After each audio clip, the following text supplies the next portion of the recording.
It's official. Lamar wants out of Baltimore. Is the NFL sleeping on him or is he sleeping on them? You are Locked On Falcons, your daily Atlanta Falcons podcast. Part of the Locked On Podcast Network, your team every day.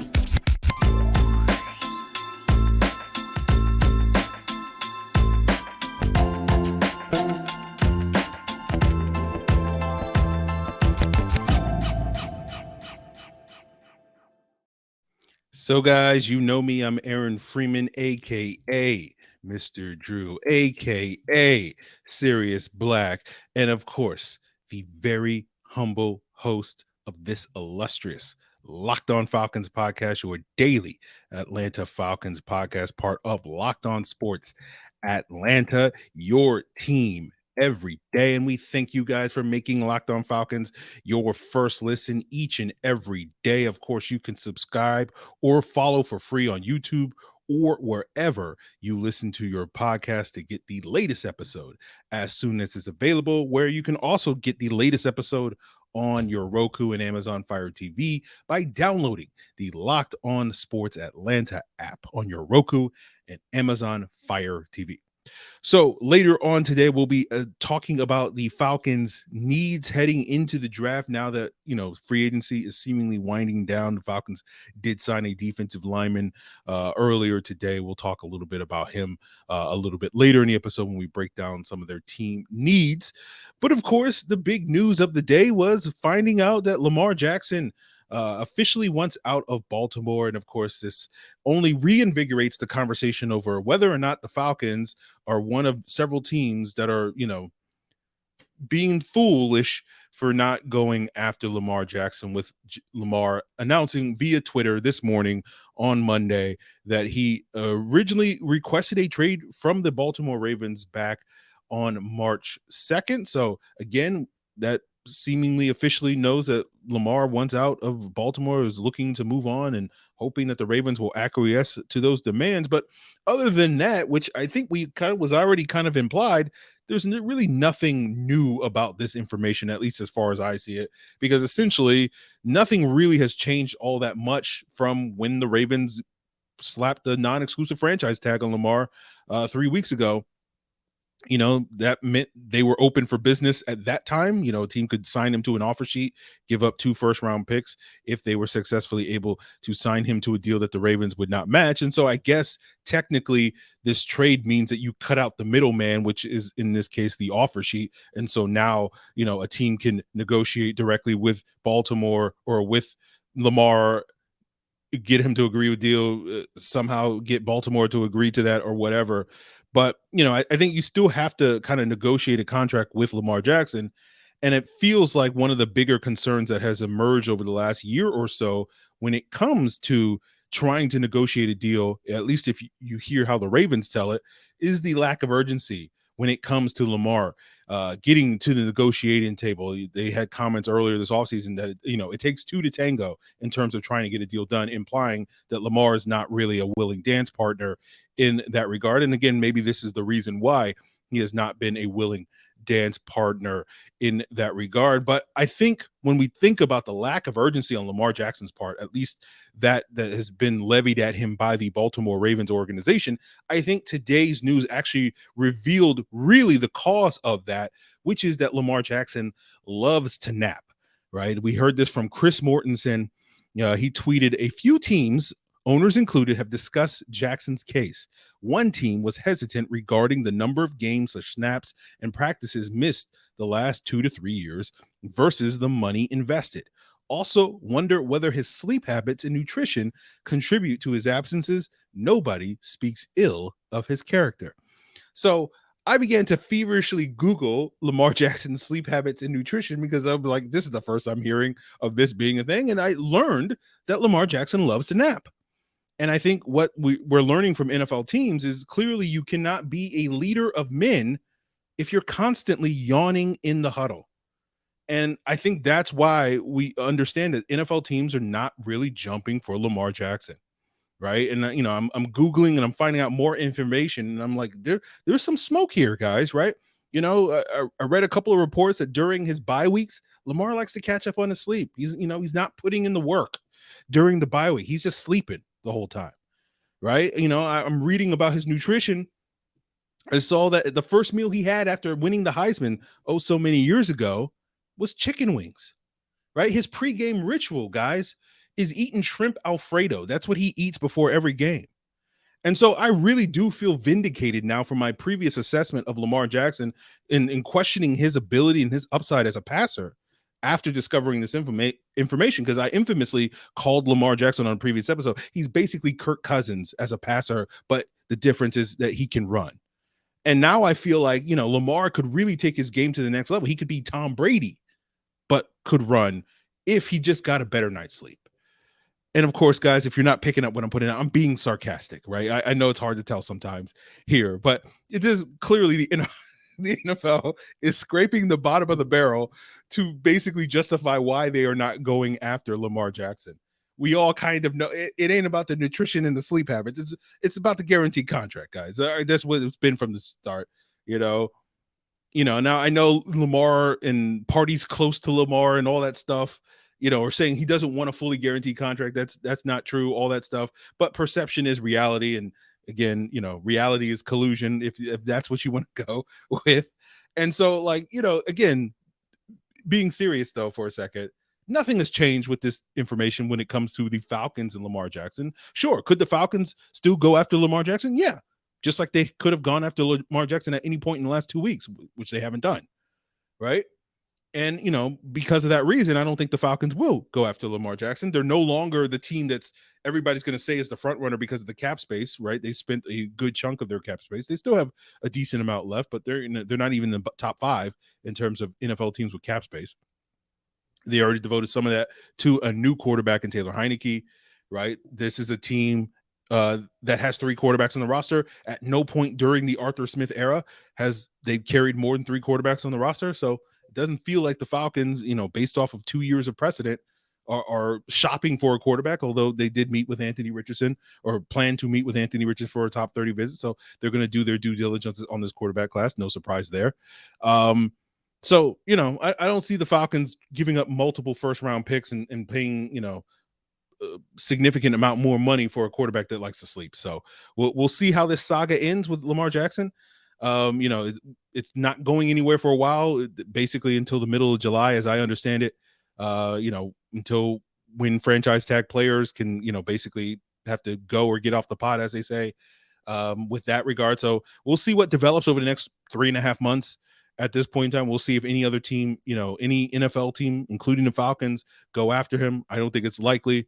I think ultimately the choice is going to come down to mid to late July, where Lamar is going to have to decide whether or not he's going to play on the franchise tag, because it doesn't seem like any other team is really going after him. And I don't think that's going to change. Although, the Colts said some things today. Chris Ballard said some things that, they're seemingly doing their homework on it. So we'll see if the Colts make a move in that regard. But I don't think the Falcons will be that team making a move. But of course, if you want to get more insight on the ongoing Lamar Jackson saga, of course, make sure you check out Locked On Ravens.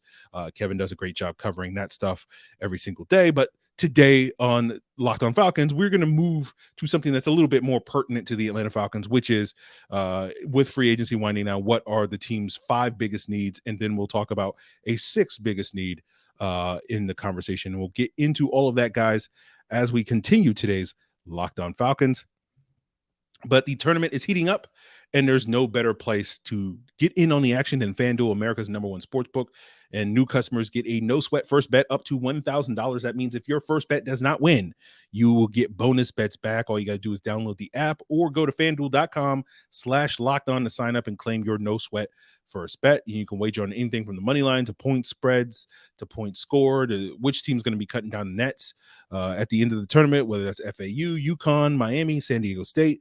You can do it all on the app that's safe, secure, and super easy to use. So don't miss your chance for a no-sweat first bet up to $1,000 in bonus bets when you join FanDuel today. Just head on over to FanDuel.com/lockedon to sign up. Make every moment more with FanDuel.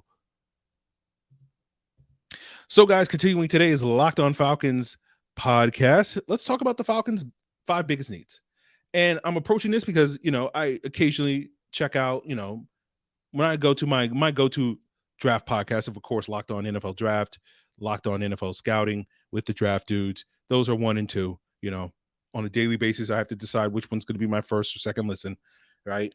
And I like to alternate, between Keith and Dame and Kyle and Joe, on a daily basis. But someone has to win a bronze medal here, guys. And for me, that distant third place for me is the Journey to the Draft podcast, where Fran Duffy of PhiladelphiaEagles.com hosts that along with several other people. And that's a podcast I like to check out. And one of the things I've heard Fran say on that podcast over the last several months, in regards to how the Eagles approach the draft, is they kind of approach it where they try to fill their roster up to the point that they go into draft weekend being able to basically play a game. If they had to play a game that weekend, they would be able to do that because they have already fulfilled all their needs going into draft day. And so that allows them to take a best player available type approach when it comes to the draft, because they don't have to feel like they have to reach on specific needs or whatever. And, I kind of wanted to apply that exercise to the Atlanta Falcons and say, okay, could the Falcons play a game, this weekend, presumably, as well as draft weekend? And yes, I think the answer is, but there are several areas of their roster that I think certainly are looking a little lacking, that if the Falcons were forced to have to put together a 48 or 53 man roster for an upcoming game, they would be a little nervous about a couple of those positions, and in no particular order, although you could, look just behind me and see the exact order where I would kind of stack it. Is, that's the visual reference. Again, why you guys got to check out Locked On Falcons on YouTube. Make that your first watch on YouTube so you can see the visual aid. But in no particular order, let's talk about the top 5, which is wide receiver, left guard, offensive tackle, edge rusher, and corner. Right. And looking at the wide receiver position, if the season were to start, if they were to play a game this weekend, Drake London, Mike Hollins would be their starters.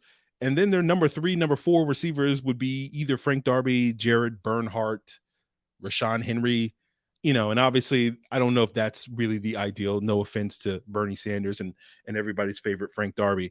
But I think you clearly want to shore up that spot and get some better depth there. And obviously, with Mac Hollins, the question is he the number 2? Is he the number 3 receiver? And I think once we get to the draft, how much priority the Falcons put on the wide receiver position, probably not round 1, but potentially round 2 at that pick number 44. If they were to take a wide receiver there, you would presume that the Falcons would see that guy as their number 2 receiver and Mac Hollins as their number 3 receiver. Or if they're willing to wait a couple of rounds, maybe they see Mac Hollins as their number 2 and that draft pick as their number 3 type of guy. So that's something to keep an eye on. But I think so all of us can agree that the Falcons need to add some speed, especially at that wide receiver position, to sort of complement the size that Drake London and Mac Hollins are bringing to the table. So someone that can, hopefully stretch a defense, or at the very least is known for getting separation on those underneath routes, would certainly be a great compliment to this current wide receiver core. Moving on to the left guard position, going into the offseason, I expected the Falcons to re-sign Elijah Wilkinson and have him and Matt Hennessy compete for that open left guard spot. While Hennessy's still here, Wilkinson has yet to be re-signed. We'll see if that happens. We'll see if the Falcons sign a free agent offensive lineman between now and the draft. That has not occurred yet. Heard some rumblings that, they're working on some stuff. So we'll see. So I'm holding hope, opportunity that, left guard will get crossed off this list by the Falcons getting a free agent here. But otherwise, you got to think that the Falcons have to bring in somebody to challenge Matt Hennessy for that starting job.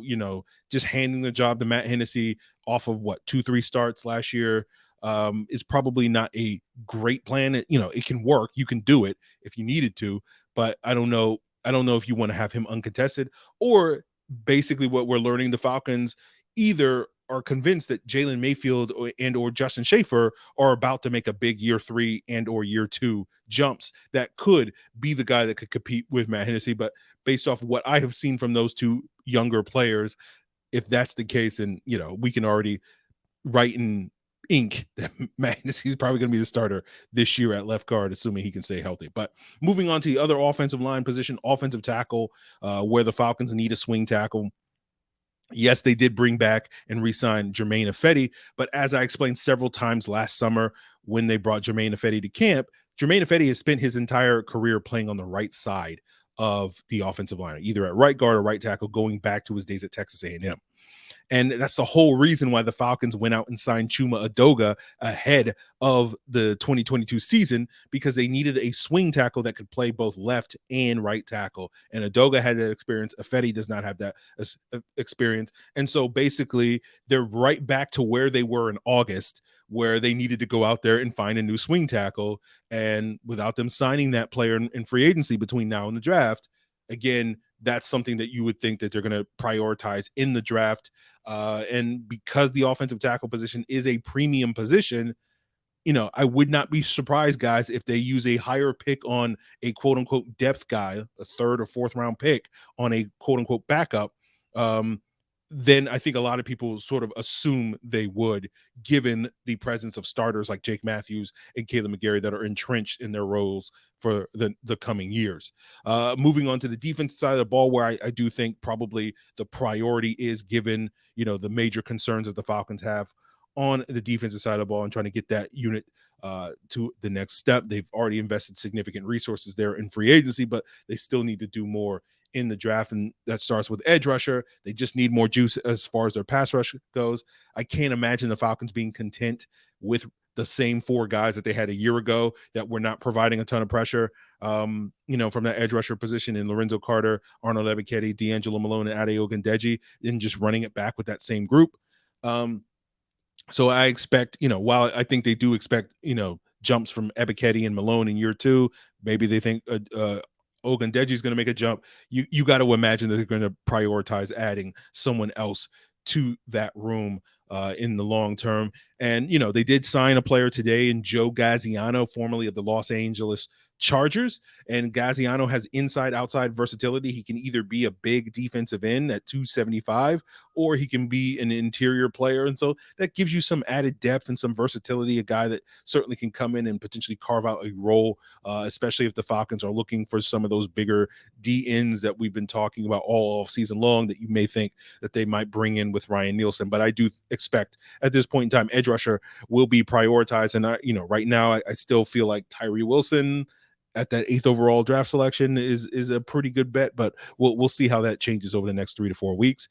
And then cornerback is probably the other position that you would probably guess is the best bet to be the Falcons' 8th overall selection. Someone like Christian Gonzalez out of Oregon makes a ton of sense there, and he would certainly slide in to basically be the heir apparent behind Casey Hayward for that CB2 spot opposite AJ Terrell. We know Hayward is 34, entering a contract year, or he's going to turn 34 in September, and he's entering a contract year. And so finding someone that they could slot into that starting cornerback spot as early as 2024 makes a ton of sense. You look at recent drafts where the Falcons have used second-round picks on corners on players like Arnold Ebiketie, Troy Anderson, and Richie Grant, guys that were, kind of wait and see guys as rookies, but then we saw with Richie Grant getting that starting spot in year two. The expectation is the same for Ebiketie and Anderson, getting those spots in year two. So even if the Falcons don't take a corner at round one, I certainly think round two, that pick 44 spot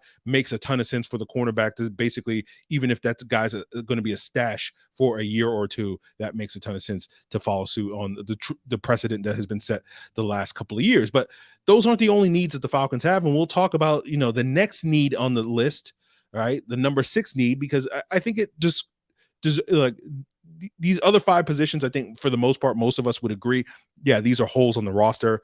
But this other spot is probably a lot more contentious, right, in terms of whether or not the Falcons need it. And that's the running back position.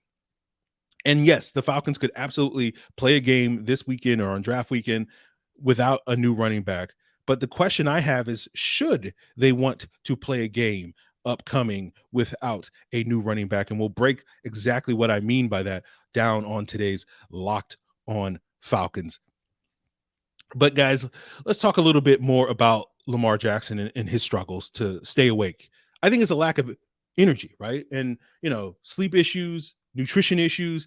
The perfect solution for Lamar Jackson is a Built Bar, right? It's the protein bar that tastes like a candy bar. It's covered in 100% real chocolate. It's low in sugar, calories. It's high in protein. So that's going to definitely give Lamar Jackson the energy boost that he needs to make it through a practice, to make it through a film session, to even make it to, the facility on Monday through Saturday, and then on Sunday to be ready to go.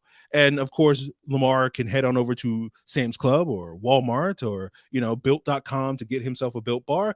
And I think what's even better this time of year is, for all of you guys out there, I think you should enter into the Built March Madness bracket so that you may be one of 50 lucky Locked On listeners that will get a free box of Built, and maybe you can donate that to Lamar Jackson. And then there's one of you guys that if you vote in that March Madness bracket for the best flavor, of course, over at Built, you will get a 12-month subscription of Built and get the best bars and puffs delivered monthly straight to your door. And again, I think that would be a great donation to help out Lamar Jackson. That if you win it, you should make a promise, you should make a vow to donate your 12-month year-long subscription to Lamar Jackson for wherever he winds up, whether that's Baltimore, Atlanta, or whatever. I think that would be a great service that you guys can provide for Lamar Jackson. So go check out the Built March Madness bracket right now. Vote for your favorite bar or puff and pick up a box while you're there. And you can, of course, vote every day in the month of March. So hop in and support your pick. So, let's talk about the Falcons need at running back. And I know some of you guys are like, oh, Aaron, this is all part of your Bijan Robinson agenda. And, full disclaimer, yes, I am a fan, of Bijan Robinson, but I literally think everybody on the planet that has ever watched more than 10 seconds of Bijan Robinson play football is probably also a fan of Bijan Robinson. It just kind of goes without saying. And, I'll let you guys in on a little bit of a secret here, though. The whole Bijan Robinson thing, at least on Twitter, is mostly me just having fun. Because if I talk about the Falcons or, drafting any other running back like Jahmyr Gibbs or Zach Charbonnet, like nobody cares.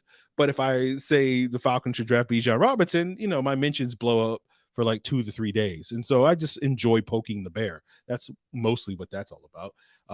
My older brother would tell you that ever since I could walk or talk, I've been trolling people.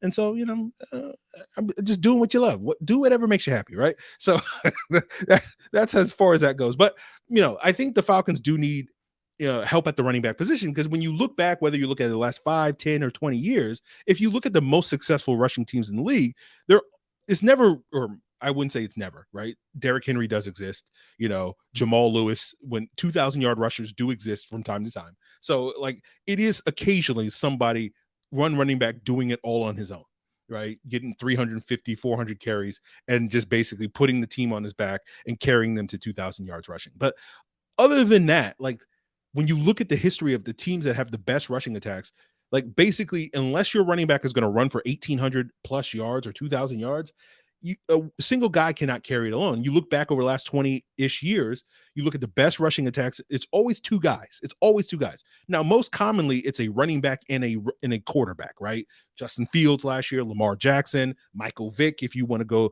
all the way back. But oftentimes, or not as much as the running back and the quarterback, you also see a two-headed backfield, right? Kareem Hunt and Nick Chubb in recent years are a great example. The Falcons this past year are a great example of a team that kind of combined not only the running quarterback with Marcus Mariota and a triple-headed backfield with Cordero Patterson, Caleb Huntley, and Tyler Allgeier.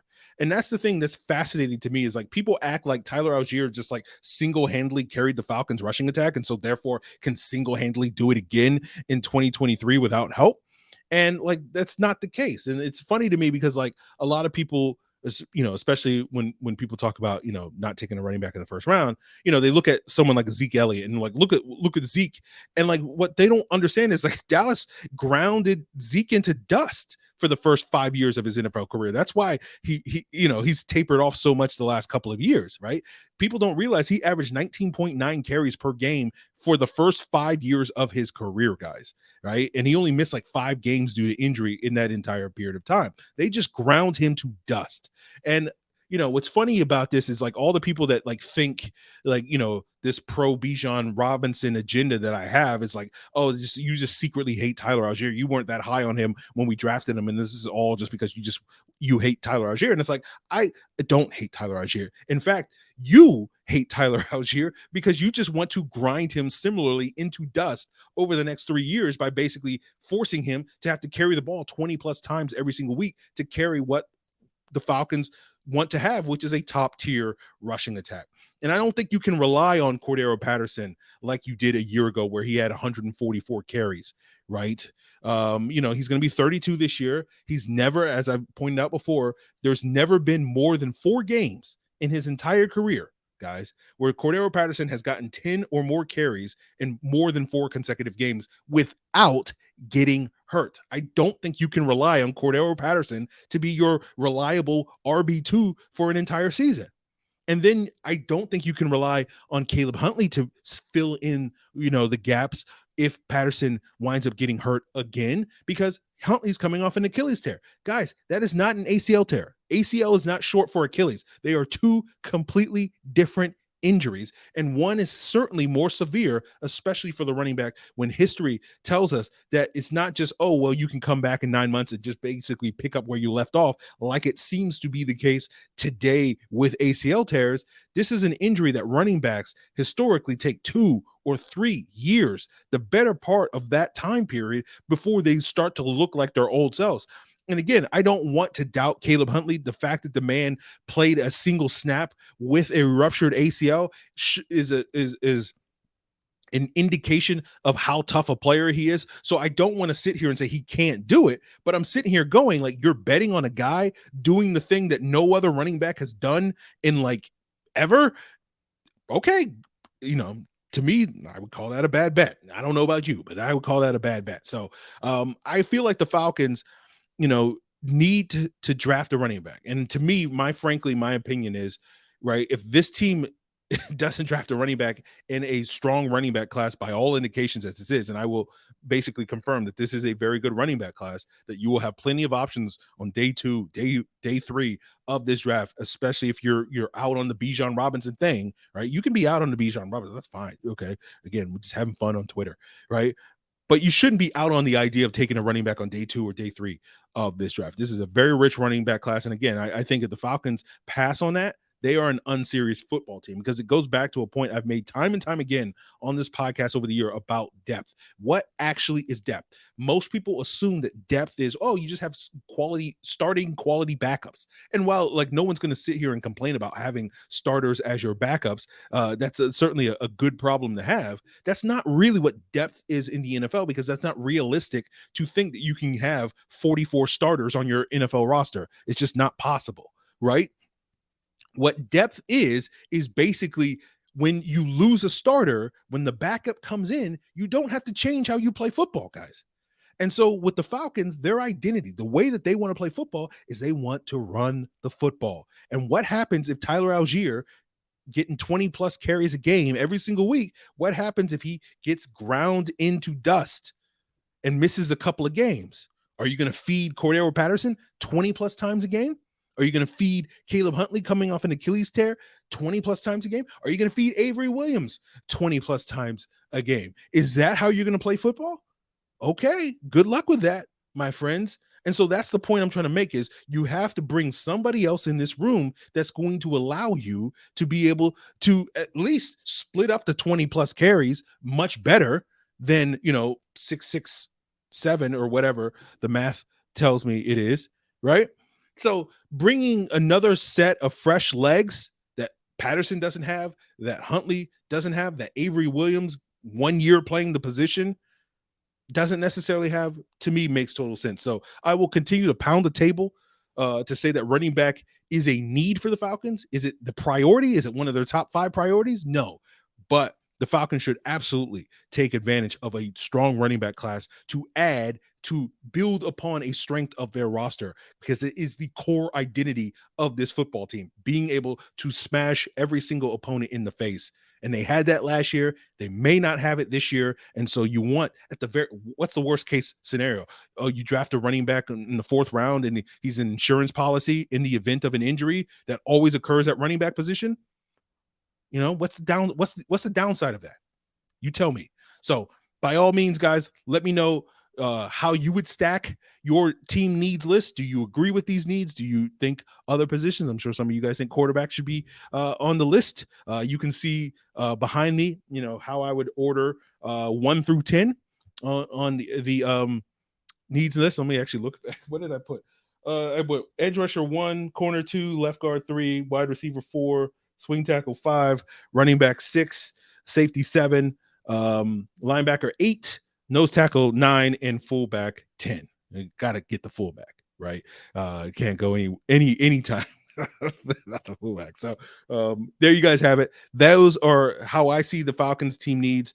We will see what's up on tomorrow's episode. We'll see, if Lamar Jackson wakes up, and there's other things to talk about on tomorrow's episode. We'll start to get some guests on to pivot towards the draft in the coming days and weeks as well. So continue to make Locked On Falcons your first listen. And for your second listen, check out the Locked On NFL Scouting podcast with the draft dudes. Kyle Krabs, Joe Marino are going to take you through what it takes to build a successful NFL franchise every single day. Part of the Locked On Podcast Network, your team every day.